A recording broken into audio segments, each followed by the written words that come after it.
하나님 아버지의 말씀은 사도행전 4장 12절 말씀입니다. 사도행전 4장 12절 말씀입니다. 제가 봉독하겠습니다. 다른 이로서는 구원을 받을 수 없나니 천한 사람 중에 구원을 받을 만한 다른 이름을 우리에게 주신 일이 없음이라 하였더라. 아멘. 복음은 모든 시대 사람에게 영원한 진리의 말씀입니다. 기독교는 철두철미하게 진리에 대한 종교라는 사실을 잠시도 잊지 말아야 됩니다. 사람의 의지나 결단과 각오에 관한 신념에 관한 이야기가 아니고 절대 진리 대신 길이요 진리요 생명 대신 예수 그리스도에 관한 종교입니다. 그리스도는 그 자체로 진리이시고 진리, 특별히 절대 진리가 갖는 속성이 무엇이냐면 진리가 아닌 것을 진리 자체가 정지하는 기능을 갖고 있습니다. 그래서 진리는 배타성을 갖고 있습니다. 또한 절대 진리는 그 자체가 스스로 진리임을 입증해냅니다. 주님은 요한복음 14장 6절에서 이렇게 말씀을 하셨죠. 자신에 대해서 예수께서 이르시되 내가 곧 길이요 진리요 생명이니 나로 말미암지 않고는 아버지께 올 자가 없느니라. 아버지께로 가고 또 아버지께로 부름을 받는다는 것이 구원인데 예수로 말미암지 않고는 구원을 이룰 수 없다. 생명을 이룰 수 없다. 진리에 바로 설 수 없다는 걸 분명히 확인하고 계시는 거죠. 우린 디모데전서 2장 5절에도 하나님은 한 분이시오 또 하나님과 사람 사이의 중보자도 한 분이시라고 분명히 증거하고 있고 그분이 곧 사람이신 그리스도 예수라고 정확히 증거합니다. 예수 그리스도가 진리시며 또한 성경 말씀도 이제 하나님의 초자연적인 손길, 곧 성령의 감동으로 인간 저자들을 통하여 기록된 말씀이기 때문에 성경은 한마디로 진리의 말씀입니다. 성경은 불완전한 진리나 부분적인 진리가 아니라 하나님이 교회에 성도들에게 가르치고 싶은 모든 것을 담고 있는 충만하고 완전하고 정확한 계시의 진리입니다. 이 기록된 이 계시는 교회가 이 타락한 세계에서 살아가는데 부족함이 없는 충분한 절대 진리를 우리에게 알리고 있습니다. 디모데후서 3장 16절 17절이 분명히 확인하죠. 모든 성경은 하나님의 감동으로 된 것으로 교훈과 책망과 바르게 함과 의로 교육에 유익하다고. 이는 하나님의 사람으로 온전하게 할 뿐만 아니라 모든 선한 일을 행할 능력을 갖추게 하는데 이 진리의 성경으로 충분하다고 증언합니다. 왜 이렇게 절대 진리인 예수와 성경에 관한 말씀을 강조해야 되냐 하면 우리가 사는 시대가 이 절대 진리를 부정하는 시대이기 때문에 그렇습니다. 절대 진리를 부정하기 때문에 이제 상대주의가 보편적인 현대 시대의 정신입니다. 상대주의라는 것은 무엇이냐면 절대 진리가 없다고 생각하고 분명히 절대 진리 예수 그리스도도 계시고 영원한 진리의 말씀도 있는데도 불구하고 그것을 부정하고 절대 진리가 없기 때문에 이제 사람이 감정 상하지 않고 너도 좋고 나도 좋다면 된다고 생각을 하는 거죠. 그렇게 해서 함께 멸망에 들어가게 되는 것입니다. 그렇게 나도 좋고 너도 좋다고 생각하는 그 마음을 관용적인 마음이라 너그러운 마음이라 포용적이다고 생각하고 절대 진리를 강조하게 되면 편협하다고 생각하고 배타적인 종교라고 무시를 하는 그런 시대의 정신 속에 있습니다. 그리고 이 상대주의는 반드시 우리를 어디로 몰고 가냐면 종교다운주의로 우리를 몰고 갑니다. 이제 참된 그리스도인들은 언제나 복음을 듣지 못하면 구원을 받을 수 없기 때문에 구원을 받을 수 없다면 복음을 듣지 못한 자는 반드시 영원한 심판인 지옥에 갈 수밖에 없습니다. 우리 이것을 분명히 알고 있고 믿고 있습니다. 그래서 이러한 믿음은 성경적인 명령인 사명감을 느낀 그리스도인들에게는 오랜 세월에 걸쳐서 구원의 복음을 전해주는 이 사명을 감당하는 데 순종하고 그리고 땅끝까지 전하기 위해서 남은 생을 살게 됩니다. 그래서 우리가 살아있는 목적이 무엇이냐? 이 사명이 지금도 우리에게 남아있기 때문에 우리가 아직 살아있는 것입니다. 왜냐하면 진실한 그리스도인들은 이미 구원을 받았을 뿐만 아니라 영원토록 성령의 인침을 받았기 때문에 하늘나라에 가는 게 이제 수고를 그치는 거죠. 그럼에도 불구하고 수고하는 무거운 짐인 남은 생이 우리에게 남아 있는 것은 복음 증거에 대한 책임이 아직 우리에게 남아 있기 때문에 하나님 우리를 이 땅에 남겨두고 계시다는 걸 기억하셔야 됩니다. 성경은 구원이 그리스도를 믿는 믿음을 통해서만 오는 것이며 그 믿음은 복음을 듣고 이해하는 데서 온다고 로마서 10장 17절에 분명히 확인합니다. 그러므로 믿음은 들음에서 나며 들음은 그리스도의 말씀으로 말미암는다고 말하고 있습니다. 그래서 이 듣고 믿어 구원 얻기 위하여 누군가가 이 복음의 메시지를 전해 주어야지 그러한 일이 일어날 수가 있는 거죠. 그래서 로마서 10장 13절에 15절은 누구든지 주의 이름을 부르는 자는 구원을 받으리라고 전제를 해놓고 그런즉 그들이 믿지 않은 자를 어찌 부르리요? 믿어야만이 주의 이름을 불러서 구원 얻을 수 있다는 거죠. 듣지도 못한 자를 어찌 믿으리요? 전파하는 자가 없이 어찌 들으리요? 보내심을 받지 아니하였으면 어찌 전파하리요? 기록된 바 아름답도다 좋은 소식을 전한 자들의 발휘함과 같다고 말씀하죠. 쉽게 말하면 하나님이 누구를 보내서 보낸 바 된 그가 복음을 전파하고 전파된 복음을 누군가 듣고 들은 자가 예수에 대한 믿음이 생겨서 예수를 주로 부름으로 구원에 이르는 이 과정을 필요로 하는 거죠. 그래서 오늘 본문도 이 복음을 전하기 위해서 사도 베드로와 요한이 적대적인 무리들 사이에 서서 지금 묻고 답하는 과정에서 오늘 본문이 우리에게 허락되고 있습니다. 오순절교가 탄생한 이래로 이 일이 뭐죠? 복음을 전하는 일에 우리가 모든 시간과 재물과 열정과 에너지를 쏟아붓습니다. 이 일에 부름을 받는 것이 우리의 자랑이기도 하고 특권이기도 합니다.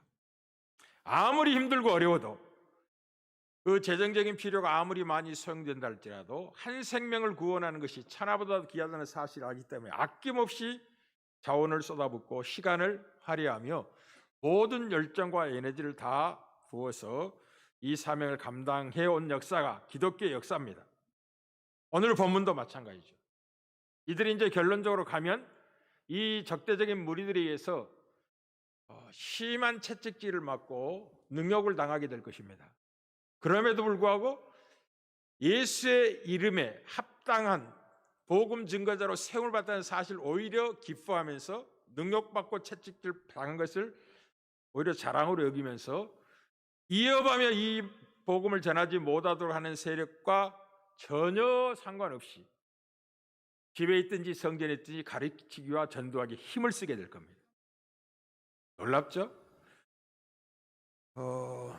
사랑하는 성도 여러분, 우리가 사는 시대는 어느 시대보다도 통신기술이 발달되어 있기 때문에 복음을 제대로 이해하고 이 증인의 사명을 감당하기 위해 생명을 거는 자가 초대교회 성도들만큼 담대하다면 우린 1000년 동안 전해서 거둬들일 수 있는 열매보다 더 1년 안에 거둘 수 있는 좋은 시대에 살고 있습니다. 무지무지하게 좋은 시대에 살고 있어요.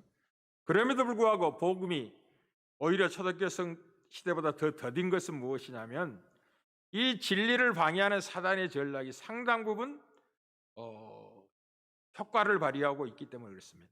쉽게 말하면 복음이 무엇인가에 대한 혼란을 사단이 일으키고 있고 그런 분위기 속에 우리가 신앙생활을 하고 있어서 다른 이로서는 구원받을 수 없다는 이 분명한 유일한 구원의 이름 예수를 견고히 붙잡지 못하고 희미하게 신앙생활하는 성들이 너무 많아요. 교회를 10년, 20년, 30년 다녀도 복음의 절대적인 명료성에도 불구하고 예수님이 주님인지 아닌지도 잘 모르고 예수님이 주님이어야 될 필요성에 대해서 잘 인식하지 못하고 교회 문만 왔다 갔다 하는 세월을 많이 보내는 성들이 많습니다. 오직 예수 그리스도의 이름으로 구원받는다는 이 사실에 대해서 너무나 희미한 시대가 되었어요. 참으로 안타깝습니다. 교회는 갈수록 이 복음에 대해 점점 더 피상적인 상황에 빠지고 있다는 걸 기억하십시오. 그 배후에는 이제 신학적 기초가 없는 목회자들의 양산이 한 원인입니다. 이 목회를 하면서 복음이 무엇인지 잘 모르고 목회한 분들이 굉장히 많아요.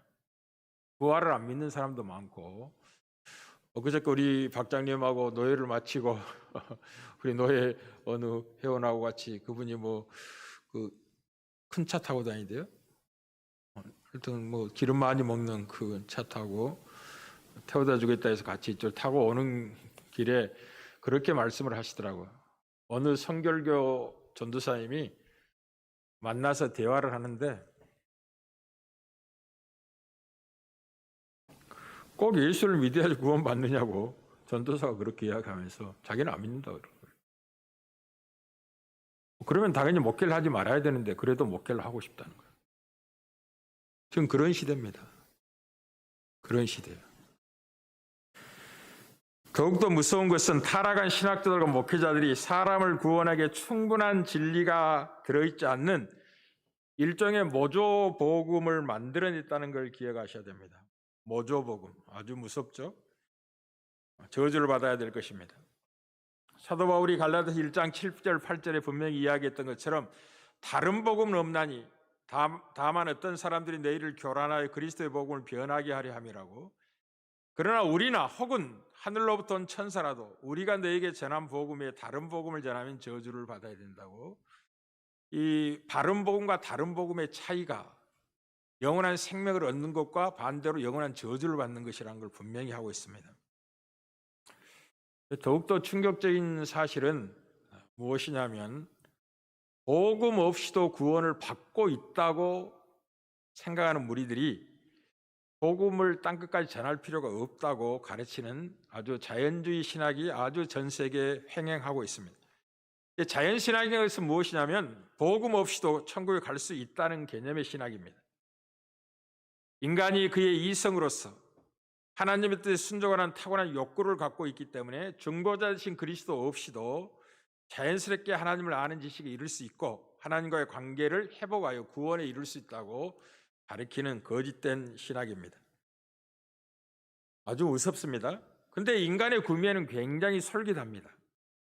자연신학에서는 인간은 자연적 추론 과정 덕분에 하나님께 올라갈 수 있다고 생각하고 그랬기 때문에 성경은 불필요하다고 말합니다.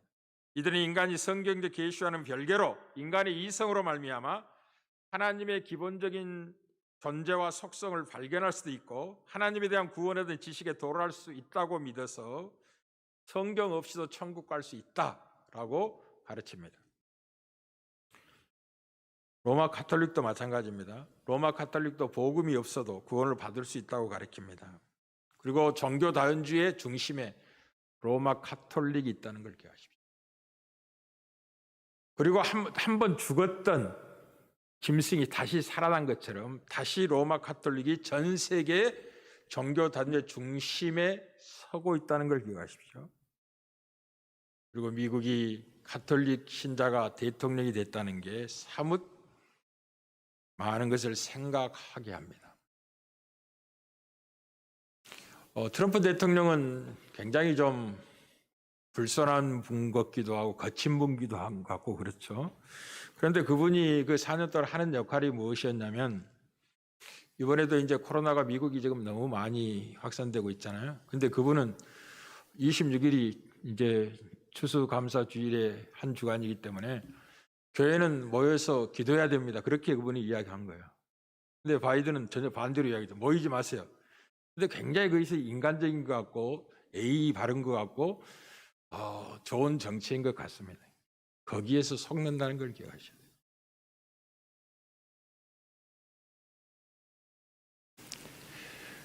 돼요. 이제 트럼프 대통령이 제일 잘한 일이 뭐냐? 그분이 이제 장사하시는 그 사업하시는 분이 대통령이 됐기 때문에 모든 그 미국의 이익을 돈의 이익으로 평가하고 그렇게 판단을 한 대신에 그분 4년 재위 동안 세계 전쟁을 한 번도 안 일으킨 분입니다. 다른 모든 대통령은 전쟁을 했어요. 근데 그분이 4년 동안 다스리면서 한 번도 전쟁을 안 일으켰습니다. 뜻밖이죠. 어떻게 보면 전쟁 가장 잘할 사람처럼 보이잖아요.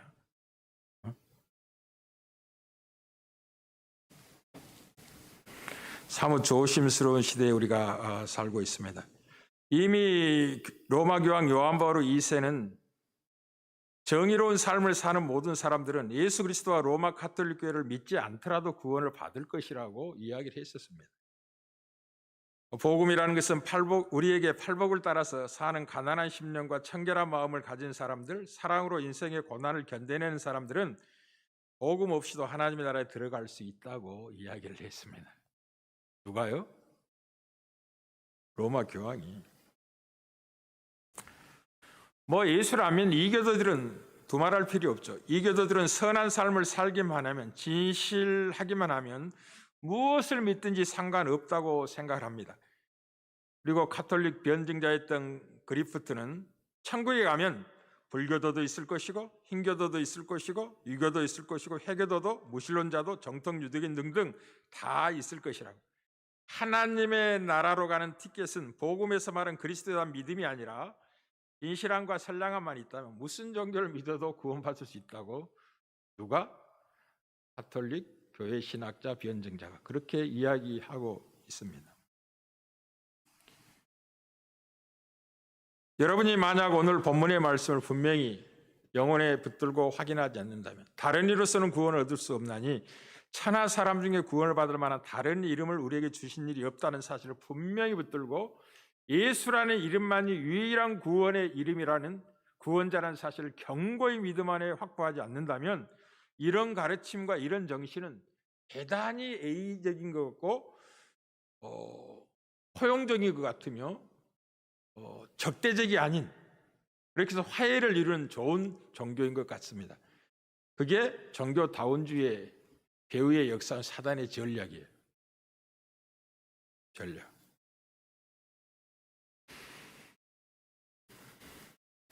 그리고 이제 이 복음주의 신학자들, 개신교 안에도 복음을 변질시킨 이 타락한 복음주의자들은 더 넓은 자비라는 개념을 가지고 어떤 종교도 사람들을 구원할 수 있다고 가르치기 시작했습니다.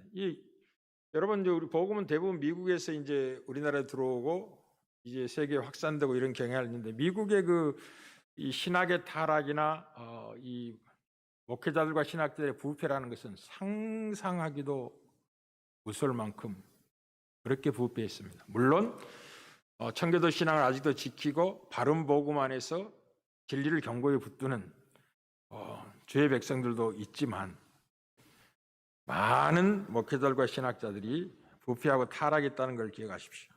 그래서 그들은 예수 그리스도의 삶과 죽음과 부활이 이 구속사 전체에 가진 바 가장 중요한 핵심적인 사건이라는 사실을 인정하지 않고 예수의 성육신, 죽음, 부활은 어떤 구속사의 연쇄적인 사건의 한 부분이다라고 가르치고 그 넓은 자비라는 내용으로 사람을 속이고 있습니다. 자, 이런 신학은 초대교회부터 있었던 거예요. 우주적 로고스라는 이 이단, 쉽게 말해 사도 요한이 그렇게 강하게 대적하며 영을 다 믿지 말라고 강조했던 그 진리입니다. 거짓된 진리죠. 그들은 이렇게 가르칩니다. 그리스도의 영은 떠돌아다니면서 모든 종교 안에서 자기 모습을 드러낸다고 말하면서 그렇기 때문에 모든 종교도 구원이 있다. 이렇게 가르칩니다. 물론 삼위일체를 부인한 건 너무나 당연하고요. 그런 분위기 속에서 세계가 굴러가고 있다는 걸 기억하셔야 됩니다. 성경은 분명히 말합니다. 오늘 본문은 보다 분명히 뚜렷하게 이야기합니다. 나사렛 예수 그리스도의 이름을 믿는 믿음만이 구원에 이르는 길임을 분명하게 전합니다. 사단은 인간에게 자신의 신학 실천적 또 선천적 이성을 믿고 하나님의 입에서 나오는 초자연지 계신 말씀을 거부하라고 우리에게 끊임없이 유혹하고 사단은 언제나 하나님의 특별 계시를 깎아내리면서 하나님의 구원을 거부하라고 성경이 말한 진리가 말하는 구원을 거부하고 스스로 생각하는 구원을 받아들이라고 우리를 속이고 있습니다. 사랑하는 꽃밭교회 성도 여러분들이요, 예수 그리스도를 부인하면 하나님께 이룰 수 없음을 분명히 알고 계셔야 됩니다. 예수만이 길이요 진리요 생명이라는 걸 기억하십시오. 오늘 사도 베드로와 요한이 적대적인 세력에 둘러싸여서 성령의 충만함을 가지고 하나님이 베드로 사도와 요한의 입을 통하여 참된 진리가 무엇인지를 분명하게 알리고 있습니다. 다른 이로서는 구원을 얻을 수 없다고. 예수의 이름 외에는 구원을 받을 수가 없다고. 하나님이 천하 사람 중에 구원을 받을 만한 예수 이름 외에는 다른 이름을 우리에게 주신 적이 없다고 분명히 하고 있습니다. 십자가의 도가 멸망하는 자에게는 어리석게 보일 것입니다. 그러나 구원을 얻은 우리들에게 하나님의 능력이 된다는 걸 기억하십시오. 이것을 분명하게 확신해야 됩니다. 예수 그리스도의 십자가의 복음을 통하지 않고 구원에 이를 수 있다고 속이고 거짓하는 모든 세력에 대해서 단호하게 거부하셔야 됩니다. 그리고 만나는 모든 사람들에게 신실하게 복음을 전해야 됩니다. 지난주에도 말씀을 드렸습니다. 금요철야배 때 이렇게 복음을 전파하면 안 된다고 그랬습니다. 예수 믿으면 부자 되니까 교회 갑시다. 이렇게 복음을 전하면 그건 복음이 아니에요. 예수를 믿어야 영생을 얻기 때문에 교회 가야 됩니다. 영생 얻는 길은 예수 믿는 믿음에는 없습니다. 그래서 영생을 얻고자 한다면 교회 오십시오. 예수를 영접하십시오. 그리고 함께 교회 갑시다. 이렇게 전해야지 예수 믿으면 부자 될 테니까 부자 되고 싶으면 교회 갑시다. 이렇게 전하면 안 된다는 걸 분명하게 말씀을 드렸습니다. 왜냐하면 진리를 바르게 전하면 믿을 사람은 믿게 됩니다. 자꾸만 속는 거죠. 진리를 바르게 전하면 열에 한 명 믿고 열에 아홉은 안 믿으면서 안 믿은 아홉이 적대적이고 배타적이고 오히려 우리를 무시하고 공격하니까 그것이 크게 보여서 야 이런 방식이 구원에 이르는 방식이 아니로구나 생각하고 변질하게 바꾸어서 그렇게 복음을 전하고 싶은 욕망이 들어지는 게 그리고 세계 교회에서 그런 방식으로 복음을 수없이 전하고 있습니다. 그렇지 않습니다. 진리를 바르게 전하면 믿을 사람은 믿는다는 걸 기억하시다. 우리가 누가 구원받을 결정하지 않습니다. 창세전에 영생주로 작정된 영혼이 있어요. 우리는 아무도 모릅니다. 그래서 우리는 진리를 전합니다. 그리고 진리를 전파하는 그 순간 성령이 찾아내는 거죠. 영생으로 작정된 믿음을 허락하셔서 구원의 자로 초청하시고 버려진 자들은 동일한 메시지를 들었음에도 불구하고 기가 먹고 눈이 멀어서 전혀 복음을 이해하지 못합니다. 그건 우리 책임이 아니죠. 사랑하는 성도 여러분, 오늘 사도 베드로와 요한이 성령에 충만하여 전하는 영원한 진리를 경고히 붙들어야 됩니다. 그 진리가 뭐라고요? 다른 이로서는 구원을 받을 수 없나니 천하 사람 중에 구원받을 만한 다른 이름을 우리에게 주신 일이 없음이라 하였더라. 이 말씀은 사도 베드로와 요한이 지어낸 말이 아니에요. 지금 적대적인 세력들이 사도들을 가운데 세우고 이렇게 물었죠. 너희가 무슨 권세와 누구의 이름으로 이 일을 행하느냐라고 물었을 때 이에 베드로가 성령이 충만하여 이르되, 성령이 충만했다는 것은 무슨 말이냐면 지금부터 베드로가 하는 증언이 베드로가 지어서 하는 말이 아니라 하나님의 말씀이라는 것을 전제하고 담보하고 증언하는 거죠. 그 핵심이 어디 있다고요?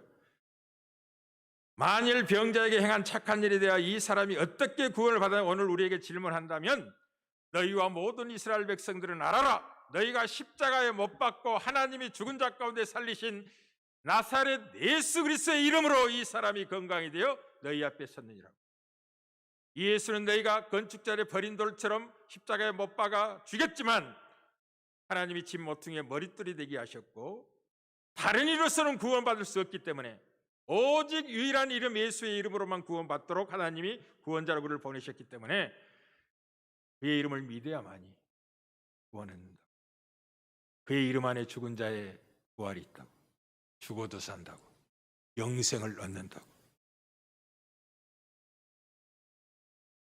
이 진리를 견고히 붙잡아야 됩니다. 그리고 우리가 사는 시대는 이제 예수의 이름을 부인하고 짐승의 표를 받도록 이제 유혹하는 시대가 서서히 가까이 오고 있다는 걸 기억하셔야 됩니다. 계시록 13장은 의미심장합니다. 먼저는 바다에 산 짐승이 올라옵니다. 이게 적그리스도입니다. 그는 잠시 죽었다가 이제 다시 살아난 것처럼 이제 한때 세계를 지배하고 정치 권력과 종교를 한 번에 쥐고 온 세계를 하나님으로부터 배교하도록 역할에 있던 그가 다시 살아납니다. 그리고 그의 편을 들어서 짐승의 우상에 절하도록 역할하는 땅에서 올라오는 짐승이 있습니다. 그 짐승이 누굴까? 예의주시를 합니다. 권력을 가진 나라일 겁니다. 전 세계를 명령할 수 있는 권력, 권세를 가진 나라일 겁니다. 그리고 그들과 연합한 세력은 부패하고 타락한 종교 지도자들일 것입니다. 그들이 연합해서 이제 종교다원주의 핵심에 있는 로마 가톨릭의 권세와 힘을 불어넣고 그의 가르침에 무릎을 꿇도록 요구하는 시대가 지금 목전에 와 있는 시대라는 걸 기억하십시오. 그러니 오늘 본문의 말씀을 분명히 확인하고 붙잡아야 됩니다. 다른 이로서는 구원을 얻을 이름을 주신 적이 없습니다. 누가? 하나님이. 구원은 하나님이 베푸시는 건데 오직 나사렛 예수 그리스도의 이름으로 그 이름을 믿음으로 구원받게 하셨다는 기억하셔서 적대 세력의 모든 것을 놓아라 라고 말하지 않습니다. 오직 한 가지만 놓아라 그래요. 예수의 이름을 믿는 믿음을 놓아라고 우리에게 유혹하는 겁니다.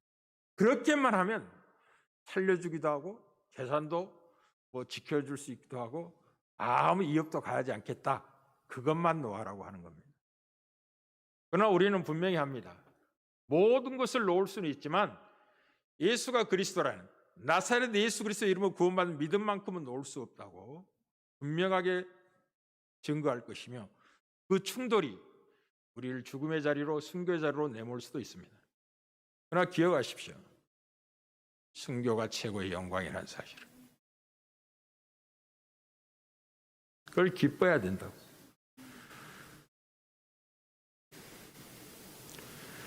우리 꽃밭교회 성도 여러분, 주의 이름으로 여러분을 사랑합니다. 그러니 진리를 붙드십시오. 기독교는 진리에 관한 종교입니다. 절대 진리에 관한 것입니다. 그리고 세상은 절대 진리를 부인하며 인정하지 않기 때문에 예수 그리스도를 인정하지 않고 성경의 진리를 거부합니다. 그러나 우리는 성경만이 우리 삶과 믿음의 유일한 척도요 기준이라는 사실을 분명히 알고 있고 예수님만이 유일한 구원자라는 사실을 우리는 분명히 알고 있습니다. 부인할 수도 없고 타협할 수도 없습니다.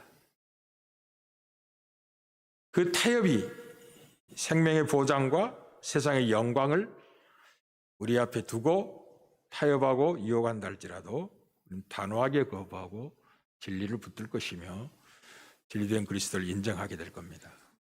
그렇게 해서 생명의 자리에 이른다는 걸 기억하시고 오늘 이 본문 말씀을 소중히 여기는 주의 성도들이 되기를 주의 이름으로 축복합니다.